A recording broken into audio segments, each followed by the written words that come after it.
Astro आचार channel में पंडित दिनेश दुबे का सभी को नमस्कार एवं स्वागत। बंधुओं, पूर्व में मैंने कुंडली में 5 ग्रहों मंगल, बुध, बृहस्पति, शुक्र और शनि द्वारा निर्मित पंच महापुरुष राजयोगों के बारे में बताया था, जिसमें मैंने आपको बताया था कि मंगल द्वारा रुचक, बुध द्वारा भद्र, बृहस्पति द्वारा हंस, शुक्र द्वारा मालव्य और शनि द्वारा सस पंच महापुरुष राजयोगों का निर्माण होता है। इन 5 ग्रहों द्वारा बनने वाले राजयोगों की विस्तृत चर्चा के क्रम में पूर्व में मैं मंगल द्वारा बनने वाले रुचक राजयोग, बुध द्वारा बनने वाले भद्र राजयोग, बृहस्पति द्वारा बनने वाले हंस राजयोग, शुक्र द्वारा बनने वाले मालव्य राजयोग की चर्चा का वीडियो जारी कर चुका हूँ। इसी क्रम में आज मैं शनि द्वारा बनने वाले अंतिम सस राजयोग की चर्चा करूँगा।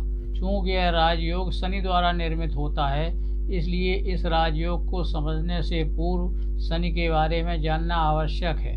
सूर्य पुत्र शनि कृष्ण वर पश्चिम दिशा के स्वामी वृद्ध ग्रह हैं। ज्योतिष में शनि कर्म, आय, व्यय, सत्व और मृत्यु के कारक ग्रह हैं। शनि कर्म, अनुशासन, न्याय व लगन के भी कारक हैं।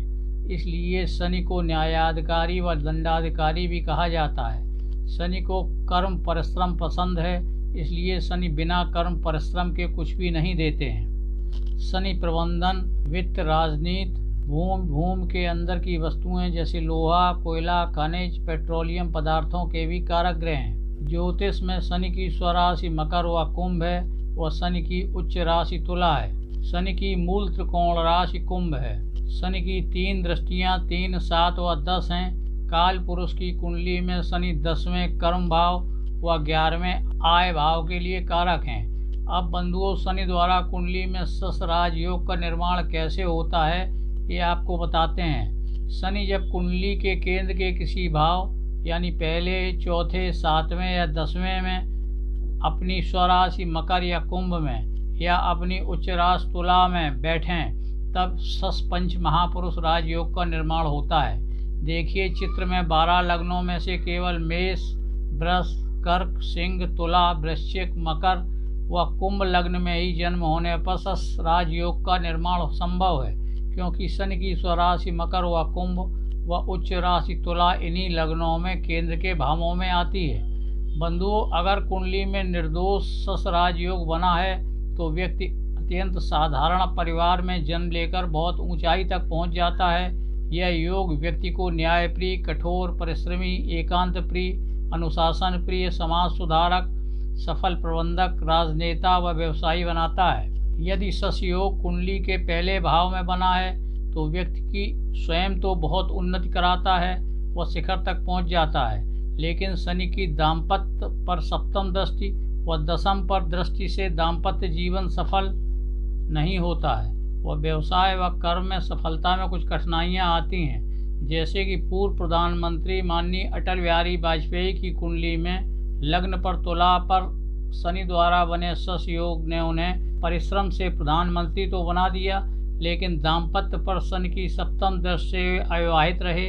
वह कर्म पर दशम दृष्टि से 2 बार अपने प्रधानमंत्री का कार्यकाल पूरा नहीं कर पाए। कहने का मतलब यह है कि शनि जहाँ बैठता है उस भाव के अच्छे फल देता है, लेकिन जिस भाव को देखता है वहाँ फलों में कमी करता है। इसीलिए कहा जाता है कि शनि मंदिर में शनि की मूर्ति के दर्शन ठीक सामने खड़े होकर नहीं करना चाहिए, साइड से खड़े होकर ही दर्शन करना चाहिए। इसी प्रकार कुंडली के जब चतुर्थ भाव पर सस राजयोग का निर्माण होता है तो व्यक्ति अपने परिश्रम से भूमि, भवन, वाहन का सुख प्राप्त कर लेता है। हालांकि चतुर्थ का सस योग बहुत अच्छे परिणाम नहीं देता है। उसका कारण ये है कि चतुर्थ भाव का कारक ग्रह चंद्रमा होता है, जो कि शनि का शत्रु है। शनि जब सप्तम भाव पर सस राजयोग बनाता है तो जीवन साथी, पार्टनर, व्यापार में उन्नति कराता है। हालांकि सप्तम का शनि विवाह में विलंब जरूर कराता है। वह जीवन साथी की वाणी कुछ कर्कश होती है।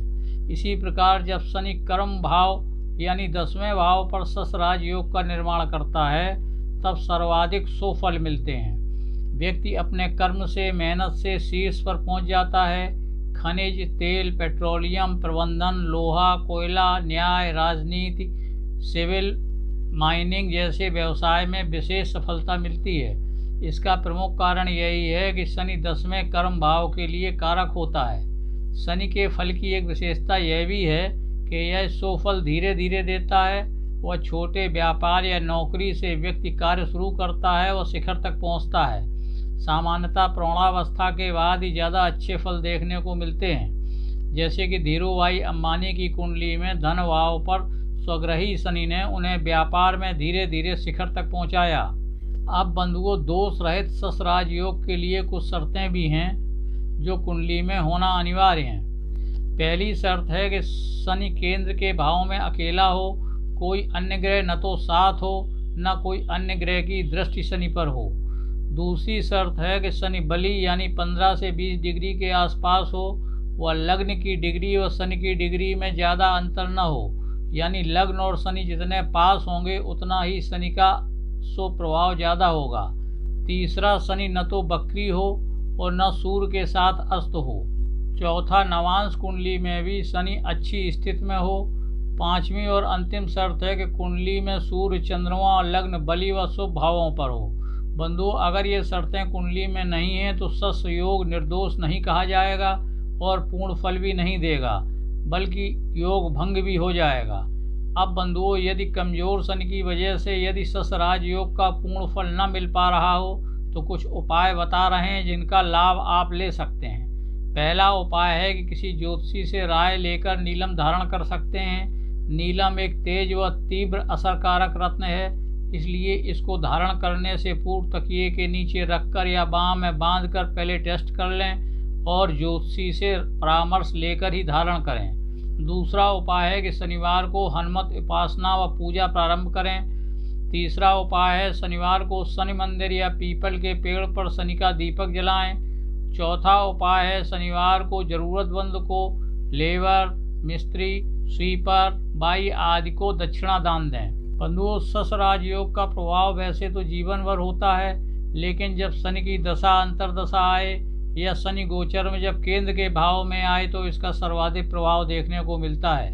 बंधुओं, यदि अभी तक आपने चैनल सब्सक्राइब नहीं किया है तो आपसे अनुरोध है कृपया चैनल को सब्सक्राइब कर लें, नोटिफिकेशन बेल भी दबा दें, जिससे मेरे प्रत्येक नए वीडियो की जानकारी तत्काल आपको मिलती रहे। आज का वीडियो अगर आपको पसंद आया हो तो कृपया लाइक और शेयर करें। आज की बात यहीं समाप्त करते हैं। सभी बंधुओं को पुनः नमस्कार, धन्यवाद।